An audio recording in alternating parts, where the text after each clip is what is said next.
여러분, 우리 모든 신자들의 마음속에는 동일한 하나의 소원이 있습니다. 그것은 바로 하나님의 말씀에 순종하는 것입니다. 목회자들은 말씀을 잘 전하기 원하지만 그 누구보다 말씀을 전하면서 자신이 전한 말씀대로 살기를 원합니다.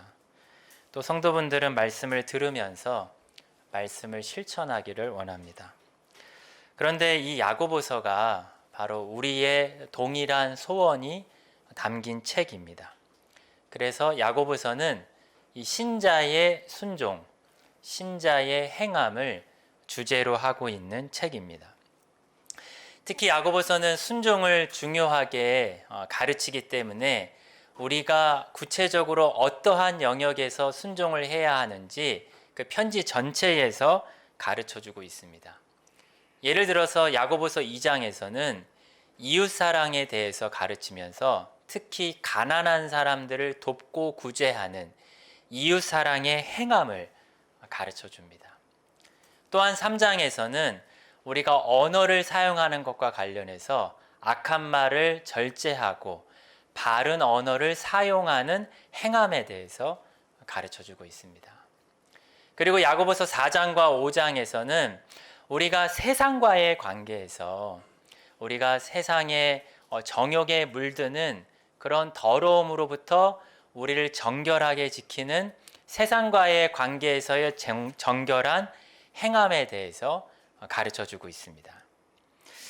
그런데 여러분, 우리 한번 매우 기본적인 질문을 우리 한번 스스로에게 한번 해봤으면 좋겠습니다. 여러분, 왜 우리 신자들은 이렇게 이웃사랑에 대해서든 언어를 사용하는 거든 세상과의 관계에서든 이것보다 더 많은 영역이 있을 텐데 이런 다양한 영역에서 왜 순종을 해야 할까요? 여러분, 왜 순종을 하면서 살아가야 된다고 생각하십니까? 사실 내가 왜 순종해야 되지? 라는 질문은 우리 스스로 해서는 안 되는 질문처럼 느껴질 만큼 우리는 신자라면 당연히 순종을 하면서 살아야 된다라고 생각합니다. 그런데 여러분, 오늘 본문이 속한 이 21절, 26절이 속한 이 야고보서 2장의 후반부 14절부터 26절의 이 단락은 이 근본적인 질문에 답을 주고 있습니다. 아까 이 2장이 이웃사랑의 행함, 특히 구제의 행함에 대해서 가르친다라고 말씀드렸는데 여러분, 사실 구제는 우리의 행함의 일부분이죠. 그런데 야고보서 2장에서는 그 구제의 행함을 포함해서 신자들이 모든 영역에서 행해야 할 이 행함과 우리가 가진 이 믿음의 관계를 가르쳐주고 있습니다. 이 믿음과 행함의 관계. 그러니까 신자가 왜 행해야 하고 왜 순종해야 하는지를 가르쳐주고 있습니다. 그래서 우리가 오늘과 다음 시간에는 이 야고보서 2장의 후반부 단락을 살펴보기를 원하는데요. 다음 시간에는 21절부터 23절을 중심으로 아브라함의 이야기를 살펴보고 오늘은 14절부터 26절에 전체적인 주제와 구조가 무엇인지를 살펴보면서 특히 이 믿음과 행함의 관계가 도대체 어떤 관계를 갖고 있어서 우리가 순종을 하면서 살아야 하는지, 그래서 우리가 막연하게 순종해야지 라고 생각하지만 그 순종의 당위성, 순종을 왜 해야 하는가 라는 것에 대해서 우리가 답을 찾아보도록 하겠습니다. 그럼 먼저 이 단락의 핵심 내용과 구조를 살필 텐데요. 사실 이 단락의 핵심 내용인 믿음과 행함의 관계는 매우 명시적으로 3번이나 반복이 되고 있습니다. 우리 17절을 한번 같이 읽어보겠습니다. 17절입니다. 시작. 이와 같이 아멘. 우리 20절도 한번 같이 읽어보겠습니다. 시작. 허탄한 사람아, 행함이 없는 믿음이 죽은 것 같이 알지. 네, 마지막으로 26절 같이 읽겠습니다. 시작. 영혼 없는 몸이 죽은 것 같이 행함이 없는 믿음은 죽은 것이니라. 여러분, 이 단락은 3번이나 반복을 해서 행함이 없는 믿음은 죽은 것이다, 행함이 없는 믿음은 헛된 것이다 라고 3번을 가르쳐주고 있습니다. 그런데 이 야고보 사도는 행함이 없는 믿음의 이 헛됨, 행함이 없는 믿음의 이 죽음을 가르치기 위해서 구조적으로 어떻게 말하냐면 네 모델을 등장시키고 있습니다. 특히 이 단락의 앞부분 14절부터 19절까지는 부정적인 두 모델이 나옵니다. 그래서 행함이 없는 모델이 나오고요. 그리고 20절부터 26절에서는 긍정적인 두 모델이 나옵니다. 그래서 행함이 있는 믿음을 가진 두 사람, 바로 아브라함과 라합이 등장합니다. 그럼 첫 번째 부정적인 모델이 기록되어 있는 15절과 16절을 우리 한번 같이 읽어보겠습니다. 시작. 만일 형제나 자매가 헐벗고 일용할 양식이 없는데 평안히 가라, 덥게 하라, 배부르게 하라 하며 그 몸에 쓸 것을 주지 아니하면 무슨 유익이 있으리요. 여러분 15절을 보시면 옷이 없고 그래서 헐벗고 먹을 일용할 양식이 없는 형제 자매가 나옵니다. 그러니까 형제 자매니까 신자 중에 가난한 자가 교회 안에 있는 것이고 교회 안에 마치 노숙자와 같은 비슷한 형편에 있는 사람이 있는 것입니다. 그런데 16절에 보면 이런 성도에 대한 신자들의 반응이 나옵니다. 뭐라고 말하죠? 평안히 가라, 덥게 하라, 배부르게 하라. 여러분 이 말은 무슨 명령을 하는 것도 아니고 말이 좀 어색한데요. 근데 이 말을 어떻게 다시 번역을 할 수 있냐면 평안해지길, 더워지길, 배불러지길이라는 말로 마치 그 사람을 향해서 바라는 말, 소원하는 말을 한다라고 번역할 수 있습니다. 그러니까 이 말은 신자들이 가난한 사람을 만났을 때 그 사람에 대해서 하나님께서 그에게 필요한 것을 주시길 바라면서 기도하는 것으로 볼 수 있습니다. 그리고 특별히 맨 처음에 나오는 이 평안히 가라라는 이 평안이라는 말은 샬롬이라는 말로 이 초대교회에서 인사로 사용됐던 말입니다. 그러니까 지금 이 상황은 어떤 상황이냐면 교회 안에 가난한 사람을 만났을 때 그 사람에게 인사를 해주면서 동시에 기도를 해주는, 그 사람에게 정말 내가 필요한 것을 하나님이 채워주시길 바라는 그런 기도를 해주는 상황입니다.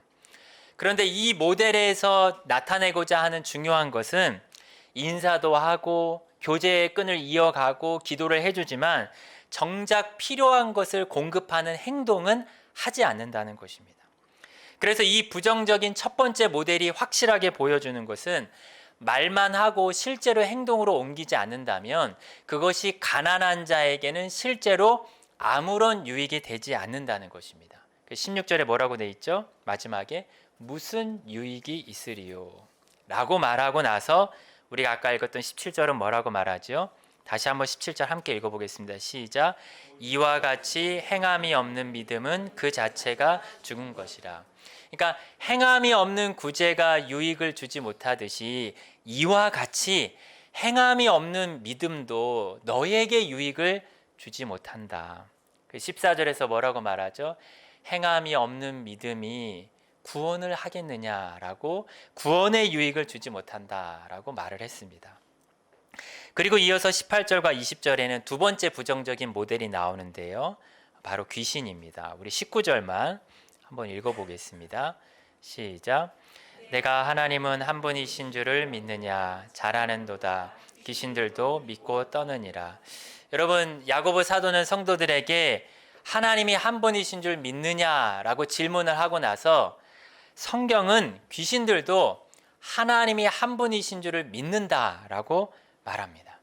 그러니까 귀신도 우리 신자들처럼 동일하게 하나님의 유일하심을 알고 하나님에 대한 신앙적인 지식과 또한 하나님에 대한 신앙 고백을 가지고 있다라는 것입니다. 그래서 사실 우리가 복음서를 보면 귀신에 대해서 사실 뜻밖의 모습을 보게 되죠. 귀신이 예수님이 등장하게 되면 예수님 앞에 와서 무릎 꿇고 절하면서 예수님 당신은 하나님께서 보내신 메시아입니다라고 정확하게 고백을 합니다.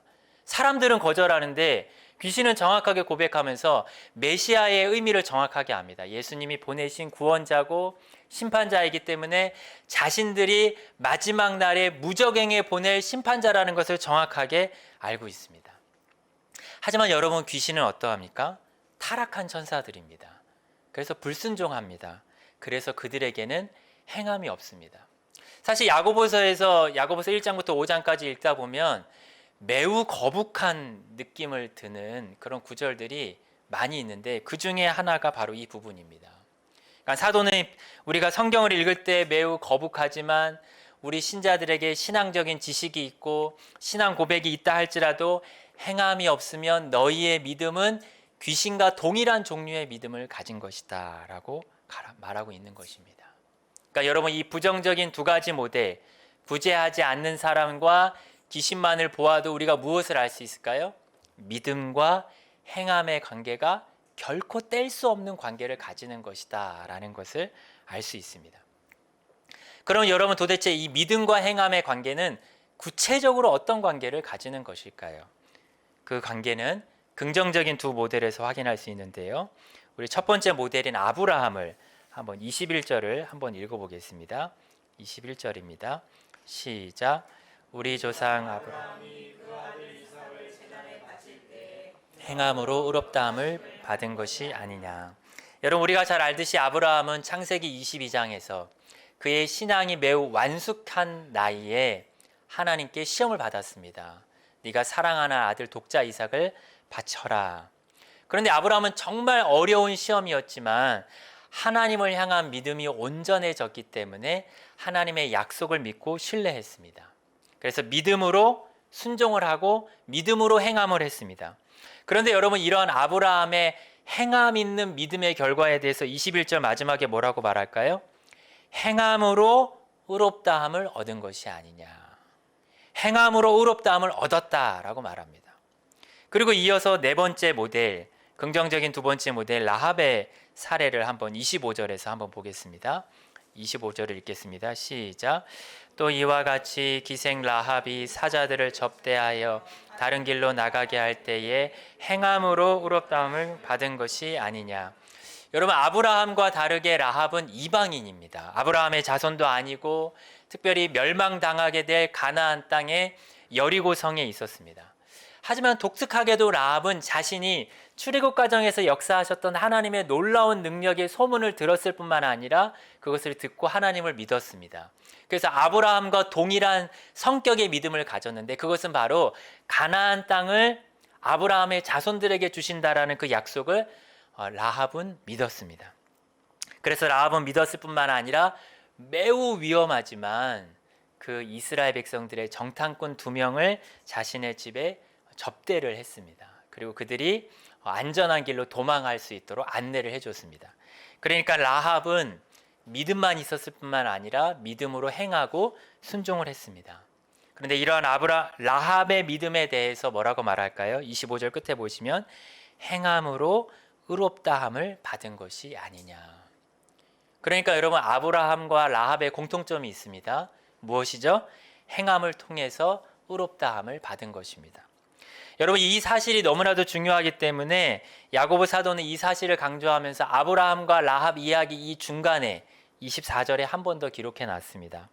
제가 읽어드리면 이로보건대 사람이 행함으로 의롭다 하심을 받고 믿음으로만은 아니니라 라고 말합니다. 여러분, 아까 설교 초반에 이 단락의 핵심 내용인 행함 없는 믿음은 죽은 것이다, 행함 없는 믿음은 헛된 것이다, 그것이 몇 번 나왔죠? 이 3번 나왔었습니다. 3번. 근데 그것과 똑같이 3번을 반복해서 이 단락에서 행함으로 의롭다함을 받았다라는 말을 똑같이 3번씩 반복하면서 대조를 시키고 있습니다. 이거는 저자의 그리고 성경 자체의 의도가 담겨져 있는 것이죠. 이것이 무엇을 가르쳐 주는 것일까요? 그것은 바로 왜 행함 없는 믿음이 죽은 것인지를 행함으로 의롭다함을 얻는다라는 말로 답을 주는 것입니다. 그러니까 여러분, 믿음은 행함이 없으면 안 됩니다. 믿음은 행함이 있어야 됩니다. 왜 그럴까요? 믿음은 행함으로 의롭다함을 얻어야 하기 때문입니다. 그래서 여러분, 우리가 이 단락에서 오늘 지금부터 살펴볼 내용이 무엇이냐면 행함으로 의롭다함을 얻는다라는 말입니다. 여러분, 이 말이 좀 어색하지 않으십니까? 우리 24절을 다시 한번 읽어볼까요? 우리 24절입니다. 시작. 이로보건대 사람이 행함으로 의롭다 하심을 받고 믿음으로만은 아니니라. 여러분, 이 구절을 읽으면 믿음으로만 의롭다 하심을 받는 게 아니고 행함으로 의롭다함을 받는 거구나 라는 그런 이 문장을 읽게 되면 분명히 로마서에서는, 그리고 우리 종교개혁의 가장 중요한 정신인 이신칭의에서는 오직 믿음으로만 의롭다함을 얻는다고 하는데 어떻게 된 거지라는 그런 오해와 또한 이상한 생각이 들 수 있습니다. 제가 이신칭의 교리가 가장 잘 담겨져 있는 로마서 3장 28절을 읽어드리겠습니다. 이 24절과 야고보서 2장 24절과 매우 대조되는 것처럼 느껴집니다. 그러므로 사람이 의롭다 하심을 얻는 것은 율법의 행위에 있지 않고 믿음으로 되는 줄 우리가 인정하노라. 사람이 의롭다 하심을 얻는 것은 율법의 행위에 있지 않고 믿음으로만 된다. 특별히 여기서 율법의 행위에서 이 행위는 행위라고 번역을 했지만 사실 야고보서에서 말하고 있는 그 행함과 동일한 단어인데, 야고보서에서는 행함으로 번역했고 이 로마서에서는 행위로 번역을 했습니다. 그러니까 야고보 사도도 똑같은 세 단어를 사용합니다. 행위, 믿음, 의롭다함을 얻는다. 그리고 로마서에서도 똑같이 세 단어, 행위, 믿음, 의롭다함을 얻는다를 사용하면서 우리가 이 야고보서 2장과 로마서 3장의 그 이신칭의를 보면 마치 동일한 세 단어를 사용하면서 상충되는 듯한 그런 칭의론을 말한다라고 생각이 됩니다. 여러분, 사실 야고보서에 대한 심각한 오해가 하나 있는데요. 그것은 바로 성경이 하나의 책이다. 성경이 여러 저자가 썼지만 하나님의 감동으로 지어진 하나의 책이라는 이 성경의 통일성을 부정하는 사람들 중에서는 야고보 사도가 바울 사도를 반대하면서 야고보서를 썼다라고 말합니다. 그러니까 야고보 사도가 바울에게 뭐 믿음으로만 의롭다함을 얻는다고? 아니야. 믿음으로만 아니라 행함으로도 의롭다함을 얻어야 돼라고 이렇게 야고보와 바울이 싸우고 있다라고 말하는 사람들도 있습니다. 하지만 여러분, 바울 사도와 야고보 사도의 칭의론이 서로 상충되거나 서로 대조되거나 부딪히는 것이 아닙니다. 우리가 이 부분을 정확하게 이해하기 위해서는 크게 두 가지를 생각해야 하는데요. 그것은 무엇이냐면, 바울과 야고보 사도가 각각 편지를 쓸 때 그 염두에 두고 있는 대적자, 염두에 두고 있는 편지를 받는 사람들의 상황이 다르다는 것입니다. 그러니까 편지를 쓸 때 편지를 쓰는 정황이 다르다는 것입니다. 예를 들어서 먼저 바울이 이신칭의를 말할 때는 바울이 로마에 있는 성도들에게 편지를 쓰지만 염두에 두고 있는 대적자가 있습니다. 그들이 누구냐면 바로 율법주의자들입니다. 율법주의자들이 누구죠? 예수님을 믿지 않고 자신의 선한 행위나 율법을 지키는 행함으로 스스로 의롭다함을 얻을 수 있다라고 말하는 사람들입니다. 바울은 그들을 향해서 율법으로는 안 된다. 우리의 행함으로는 안 된다. 오직 하나님의 은혜로 믿음으로 된다라는 맥락에서 이신칭의 교리를 말하는 것입니다. 그러니까 여러분, 이런 상황에서 말하기 때문에 바울이 칭의론을 말할 때는 행위와 행함이 율법주의를 배경으로 행하기 때문에 부정적일 수밖에 없습니다. 정반대로 어떻죠? 믿음이라는 단어를 사용할 때는 오직 믿음으로만 구원을 얻는다는 교리를 말하고 있기 때문에 믿음은 긍정적일 수밖에 없는 것입니다. 그런데 여러분, 야고보 사도가 이 야고보서 2장을 쓸 때는 편지를 쓰면서 율법주의자들을 대상으로 편지를 쓴 것이 아닙니다. 도리어 누구를 염두에 두고 쓰고 있냐면 예수님을 믿고 있는 신자들입니다. 그러니까 교회 안에 있는 사람들을 대상으로 편지를 쓰고 있는 사람들입니다. 그래서 바울이 가르친 오직 믿음으로 의롭다함을 얻는다라는 교리를 믿음으로 받아들여서 자신은 이미 구원을 얻었다라고 생각하는 사람들에게 편지를 쓴 것입니다. 근데 편지를 쓰면서 야고보 사도는 그들의 믿음에 뭔가 문제가 있다라고 판단을 한 것입니다. 왜냐하면 그들은 실제로 그들이 그렇게 말했는지 모르겠습니다. 근데 야고보 사도가 목회자로서 그들을 볼 때 그들은 믿음만 있으면 되지 순종은 없어도 돼, 뭐 행하지 않아도 된다라고 그렇게 말은 했는지 모르겠습니다만 그렇게 여기는 사람들이었습니다. 그러니까 그들은 순종 없는 믿음, 행함 없는 믿음을 가진 사람들이었습니다. 그래서 여러분, 놀랍게도 이 야고보서 2장 14절에서 26절 사이에 나오는 믿음은 완전히 부정적인 의도를 가집니다. 그래서 14절에서는 그 믿음이 너를 구원하겠느냐. 그리고 우리가 아까 24절에서 봤지만 믿음으로만 아니니라. 마치 믿음의 불충분성을 말하는 것 같고 믿음의 부정적인 영향력을 말하는 것 같습니다. 그와 정반대로 바울과 정반대로 행함을 말할 때는 신자들의 마땅한 믿음이 있는 사람들의 순종의 관점에서 말하기 때문에 이 행함과 순종은 긍정적일 수밖에 없습니다. 그러니까 우리가 바울과 야고보의 편지를 읽을 때 이 편지의 이 정황이 다르다, 관심사가 다르다라는 것을 정확하게 이해해야 되고요. 그리고 두 번째로 가장 중요한 것은 이 바울과 야고보 사도가 동일하게 사용하는 의롭다함을 얻는다라는 단어를 동일하게 사용하지만 이 단어가 다른 의미로 둘 다 사용하고 있다는 것입니다. 그러니까 동일한 단어지만 바울이 사용할 때 의미와 야고보 사도가 사용할 때 의미가 다르다는 것입니다. 먼저 여러분, 바울이 의롭다함을 얻는다라는 의미를 사용할 때는 어떤 의미냐면 바로 하나님께서 어떤 죄인이 있는데, 그러니까 우리가 예수님 믿기 전에 죄인이고 경건치 않은 사람인데 하나님께서 그들의 믿음을 보시고 하나님께서 마치 법정에 있는 것처럼 그들의 죄를 무죄한 것으로 여겨주시고 그들을 의인으로 법정에서 선언해 주시고 판결해 주신다는 의미입니다. 그래서 바울 사도가 말할 때 의롭다함을 얻는다라는 것은 우리가 많이 들으셨겠지만 법정적인 의미입니다. 무죄하다, 너는 의롭다, 법정적이고 판결적이고 선언적인 의미가 있습니다. 그래서 바울의 이신칭의의 칭의는 우리가 최후의 심판을 바라보면은 그 칭의의 의미가 정확하게 이해가 되십니다. 하지만 여러분, 야고보서에서 야고보 사도가 말하는 의롭다함을 얻는다라는 것은 이 바울 사도처럼 이런 법정적인 의미가 아닙니다. 도리어 어떤 의미냐면 증명한다, 입증한다, 그리고 더 실제적으로 말하면 보이지 않는 것이 보인다, 드러낸다라는 의미입니다. 우리 한번 이런 용례로 사용된 곳을 한번 찾아보겠습니다. 마태복음 11장 19절입니다. 마태복음 11장 19절입니다.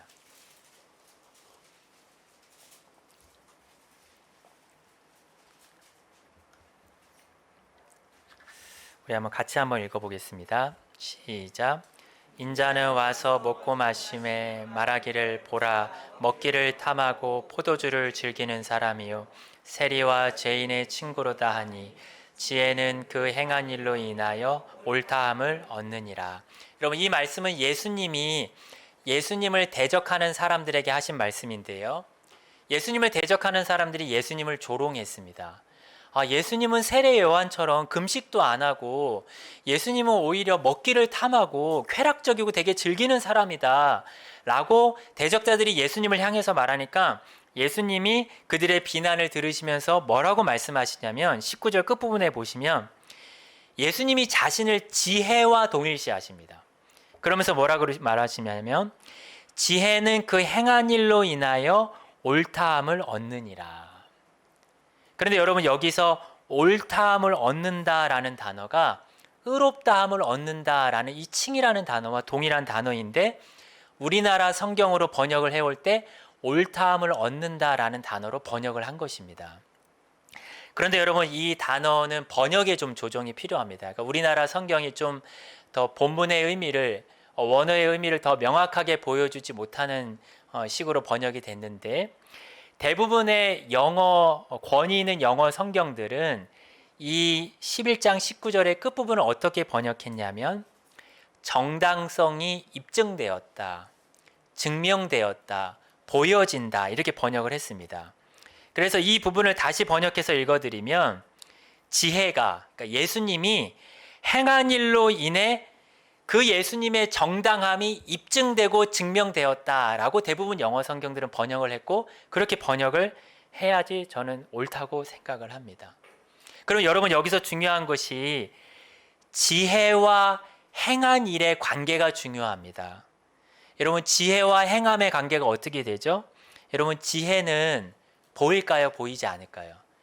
그 사람이 지혜가 있는지 없는지는 보이지 않습니다. 마치 무엇처럼 보이지 않죠? 믿음처럼 보이지 않습니다. 하지만 무엇은 보이죠? 그 사람이 행하는 일은 보입니다. 그래서 예수님께서 행하시는 보이는 일로 인해 예수님의 보이지 않는 지혜로우심이 보여지고 증명되고 입증되었다라는 말입니다. 그러면 이 단어의 의미 자체가 야고보서에서 그대로 사용되었다면 무슨 의미냐면 보이지 않는 믿음이 보이는 행함을 통해서 입증되었다, 증명되었다, 보여졌다라는 말입니다.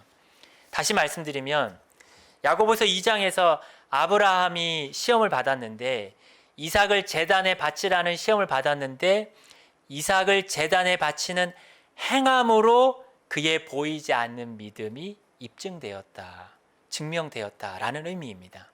역시 동일하게 라합도 라합이 정탐꾼들을 접대하고 그들의 길을 안내하는 행함을 통해서 라합의 보이지 않는 믿음이 보여지고 증명되고 입증되었다라는 것입니다. 그러면 여러분, 왜 행함 없는 믿음은 죽은 것일까요? 그것은 바로 사람 속에 있는 믿음은, 보이지 않는 믿음은 원인이 되어서 그 사람의 보이는 행함으로 입증되고 증명되어야 하기 때문입니다. 이것은 마치 예수님께서 열매를 통해서 그 나무를 안다라고 말씀하신 것과 같습니다. 여러분, 어떤 나무가 좋은 나무지요? 좋은 열매를 맺는 나무가 좋은 나무입니다. 반대로 어떤 나무가 나쁜 나무인가? 그것은 바로 나쁜 열매를 맺는 나무가 나쁜 나무입니다. 그러니까 그 나무의 열매가 그 나무가 어떤 나무인지를 입증하고 증명하는 것입니다. 이처럼 여러분, 참된 신앙이 있다라는 것은 행함이라는 열매를 통해서 보여지고 입증되고 증명되어져야 하는 것입니다. 그래서 믿음과 행함의 관계는 원인과 결과의 관계이고 나무와 열매의 관계여서 결코 떼어질 수 없는, 떨어질 수 없는 관계라는 것입니다. 그런데 여러분, 이 믿음이 행함으로 의롭다함을 얻는 이 관계에 대해서 우리가 생각할 때 이 야고보 사도가 중요하게 생각하고 있는 한 가지 배경이 있습니다. 그 배경이 뭐냐면 바로 믿음의 시험, 바로 테스트입니다. 우리 야고보서 2장을 다시 한번 가보시면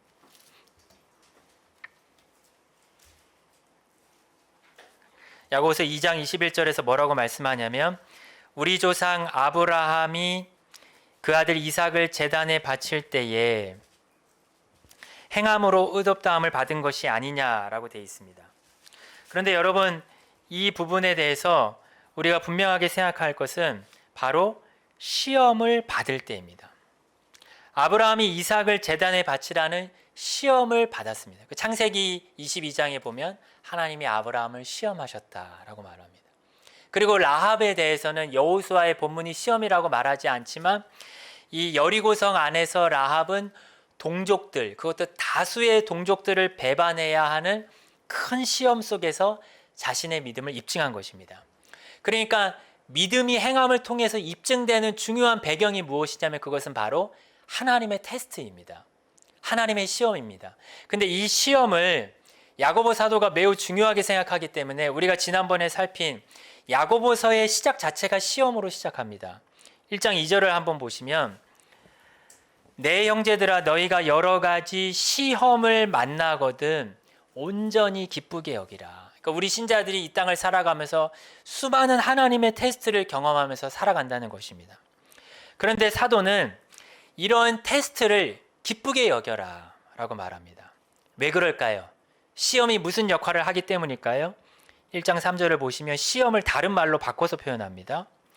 이는 너희 믿음의 시련이, 그러니까 시험이 곧 무엇이죠? 시련입니다.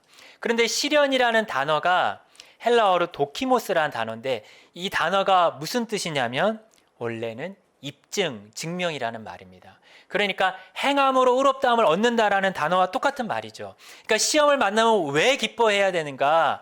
그것은 바로 시험을 통해서 너의 보이지 않는 믿음이 입증되고 증명되고 보여지기 때문에 기뻐하라는 것입니다. 여러분, 예전에 과학 시간에 리트머스 시험지를 사용하셨던 거 혹시 기억나십니까? 리트머스 시험지. 무엇인지 모르는 화학 용액이 있으면 이 리트머스 시험지를 어떻게 하죠? 그 용액에다가 이렇게 접촉을 합니다. 그 접촉을 하면 리트머스 시험지가 이제 색깔이 나타나게 되고 그 색깔에 의해서 내가 무엇인지 알지 못했던 그 용액이 무엇인지 입증되고 증명되고 드러나게 됩니다. 그러니까 여러분, 우리의 믿음도 다 눈으로 볼 수 없고 예수님이 말씀하셨던 것처럼 성령으로 난 사람은 바람이 어디서 와서 어디로 가는지 알지 못하는 것처럼 누가 참된 믿음을 가진 사람인지 알지 못하지만 우리의 시험을 만나게 되면 믿음이 입증된다는 것입니다. 그러니까 여러분, 시험은 무엇이죠? 하나님께서 우리를 테스트하시는 것인데 우리의 믿음을 드러내고 우리의 믿음을 보이기 위한 하나님의 리트머스 용지입니다. 바로 시험은 하나님이 우리를 믿음을 드러내기 위한 하나님의 수단이고 하나님의 도구인 것이죠.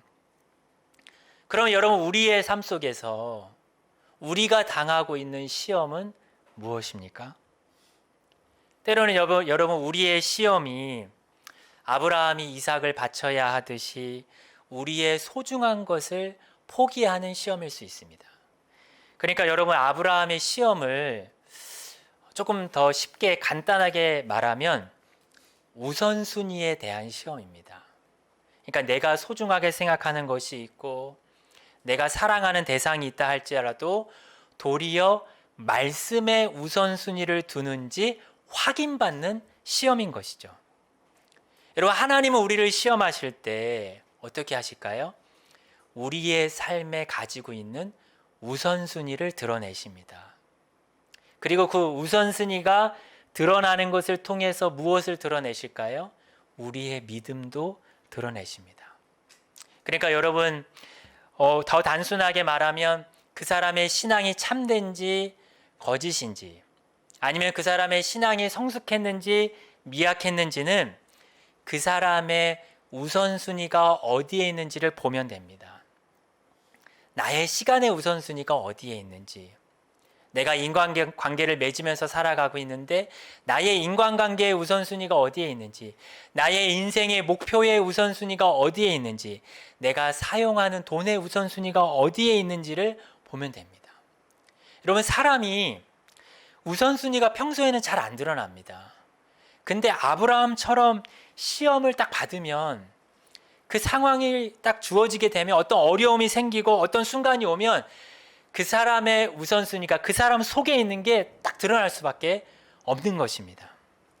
여러분, 아마 지난 한 주간을 살아오시면서 우선순위에 대한 선택, 내가 무엇을 선택할지 많은 갈등을 하셨을 것입니다. 내가 직장에 있으면서 어떻게 선택할까? 내가 가정에 있으면서, 아니면 혼자 있을 때. 그런데 여러분, 그때 여러분은 어떠한 선택을 하셨고 어디에 가치를 두는 선택을 하셨습니까? 우리는 그러한 상황 속에서 아브라함처럼 우리의 선택을 통해서 하나님께서 은혜로 주신 믿음을 드러내야 하는 것입니다.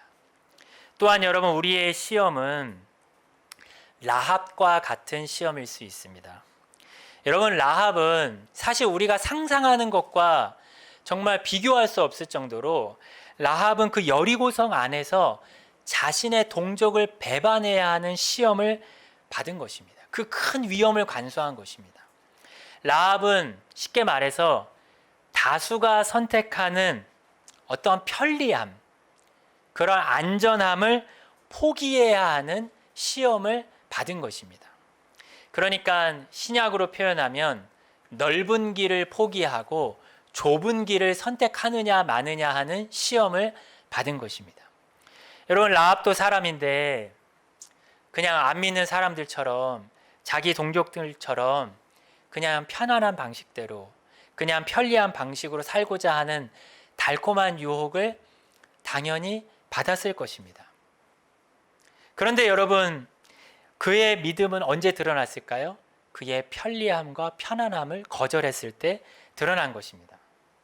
여러분, 이와 같이 우리가 살아가는 이 현대 시대에서 우리가 신앙생활 하면서 순종한다고 하지만 우리의 안일함, 우리의 때로는 안전, 때로는 우리의 편안함을 버리는 도전의 시험 앞에서 우리의 믿음이 드러나는 것입니다.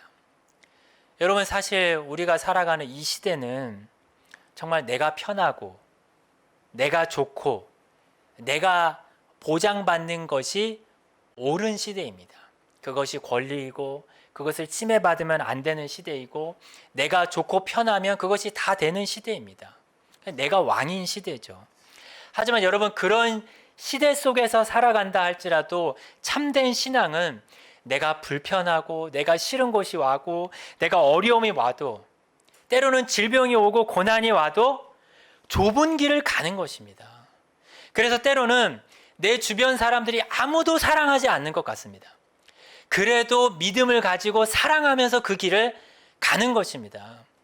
그리고 때로는 내 삶의 모습 속에 아무런 소망이 없는 것 같아도 누가 나를 알아주지 않는 것 같아도 내 마음 속에 소망을 품고 걸어가는 것이 믿음을 드러내는 것입니다. 그리고 내 주변에 아무도 믿음이 없는 것 같고 또 믿음이 있는 사람도 믿음을 없는 것처럼 살아가는 것 같아도 내가 믿음을 가지고 내 주어진 자리에서 서 있는 것이 믿음을 드러내는 것이고 믿음을 입증하는 것입니다. 여러분, 여러분의 삶에서 어떠합니까? 여러분은 여러분의 믿음을 시험 속에서 드러내고 계십니까? 한국교회의 가장 병폐의 단어가 무엇입니까? 시험에 들었어. 그냥 시험에 들었으면은 그냥 순종 안 해도 되는 것처럼 그냥 그것은 어려운 것이니까 그냥 그것에 타협해버리고 나를 그냥 그것에 합리화시켜버리는 경우가 많이 있습니다. 하지만 우리는 그 시험이 믿음의 시련이다, 나의 믿음의 리트머스다라고 생각하면서 그런 가운데 하나님께서 주신 믿음을 드러내기 위해서 우리는 그런 자세를 가져야 하는 것입니다. 내가 순종해야지, 순종은 나의 소원이야 라고 생각하면서 살아가지만, 우리 신자들이 그런 열망을 가지고 살아가지만 얼마나 믿음과 순종의 관계를, 얼마나 당위성을 가지고 내가 생각하면서 살아가는가. 그것을 생각할 때 우리가 시험을 당한다 할지라도 그런 상황에서 우리의 믿음을 행함으로 드러낼 수 있는 것입니다. 그런데 여러분, 우리가 마지막으로 생각할 것은 시험하시는 하나님에 대해서 하나 더 생각할 것이 있습니다. 그것은 바로 하나님이 우리의 믿음을 모르셔서 시험하시는 것이 아닙니다. 여러분, 성경은 어떤 한 사람을 시험하는 이야기가 나올 때 하나님이 그 사람의 믿음을 아시고 시험하신다, 그 사람이 어떻게 할 줄을 아시고 시험하신다라고 말합니다. 하나님은 사실 전지하신 분이죠. 하나님 시간을 초월해 계시고 하나님은 창세전에 이미 우리를 다 택하신 우리의 믿음을 아심에도 불구하고 우리를 시험하십니다. 그리고 여러분, 하나님은 다 아시는데 왜 시험하실까요? 그것은 바로 우리가 너무나도 우리 자신을 모르기 때문입니다. 여러분, 사실 우리는 살아가면서 나의 신앙의 수준을 너무나도 과대평가할 때가 많습니다. 내가 이 정도면 신앙이 좋지, 내가 신앙생활 오래 했는데, 내가 직분자인데, 내가 목사인데, 우리의 신앙에 대해서 너무 관대할 때가 많습니다. 그리고 그렇지 않다 할지라도 우리의 신앙에 대해서 너무나도 무관심하고 너무나도 관심이 없을 때가 많이 있습니다. 그럴 때 하나님은 시험을 통해서 우리의 신앙의 수준을 보여주십니다. 직면하게 하시는 것이죠. 마치 하나님이 시험을 보면 성적표가 나오듯이 내가 전혀 예상하지 못했던 내 신앙의 성적표를 하나님이 직면하게 하십니다. 그래서 넘어져 있는 나를 보게 하시고 실패한 나를 보게 하십니다. 여러분, 나 자신을 직면하는 거 되게 불쾌한 일입니다. 되게 내가 원하지 않는 일이고 싫은 일입니다. 하지만 하나님은 시험을 주실 때 나 자신의 믿음의 형편과 나 자신의 믿음의 수준을 하나님이 보게 하십니다. 왜 그러실까요? 하나님께서 그렇게 하시는 중요한 이유는 시험이 단순한 테스트가 아니라 하나님의 훈련이기 때문입니다. 하나님이 때로는 큰 시험은 한 번만 주시지만 반복적으로 우리를 시험하시는 것을 통해서 반복적으로 우리를 훈련하십니다. 넘어져도 또 일어나게 하시고 또 깨닫게 하시고 또 응원해 주시고 격려해 주십니다. 그래서 하나님은 마침내 어떻게 하실까요? 마침내 그 사람의 내 속에 있는 믿음이 정말 살아있는 믿음이었다라는 것을 하나님이 입증시키시는 것입니다. 내가 시험이 오니까 내가 내 믿음을 가지고 입증하는 것이 아니라 하나님이 인내하면서 시험을 가지고 우리를 훈련시키심을 통해서 우리의 믿음이 입증되게 하시는 것입니다. 그래서 여러분, 시험을 당하신다 할지라도, 때로는 넘어진다 할지라도 계속해서 하나님을 붙드는 것, 나를 훈련시키시고 그래서 마침내 나의 믿음을 입증시키고자 하시는 그 하나님의 계획을 붙들고 인내해야 하는 것입니다. 여러분, 우리가 오늘 말씀을 통해서 우리 자신을 한번 돌아봤으면 좋겠습니다. 여러분, 어떤 시험을 당하고 계십니까? 아니, 여러분, 혹시 여러분이 이건 나의 시험이 아니야 라고 혹시 외면하고 계신 시험이 있지는 않으십니까? 그리고 그 시험에 대해서 나는 어떻게 반응하고 있습니까? 우리가 오늘 말씀을 통해서 우리의 시험을 당할 때 하나님을 의지하는 가운데 행함으로 우리의 믿음을 보이는 우리가 되기를 바랍니다. 기도하겠습니다. 신실하신 하나님 아버지, 우리의 여러 가지 시험을 통해서 우리의 믿음을 드러내시고 자라가게 하시는 은혜를 감사합니다. 때로는 하나님께서 이스라엘 백성들을 광야에서 낮추고 시험하셨던 것처럼 우리가 괴롭고 힘들며 신앙의 힘을 잃어버릴 때가 있지만 하나님의 말씀이 살아있는 말씀이고 하나님의 말씀이 살아나게 하는 말씀이오니 진리의 성령님께서 우리 각자에게 역사하여 주셔서 새 힘을 얻고 그래서 마침내 우리의 믿음을 입증하고 증명하는 주의 백성들이 되게 하여 주옵소서. 예수님의 이름으로 기도합니다. 아멘.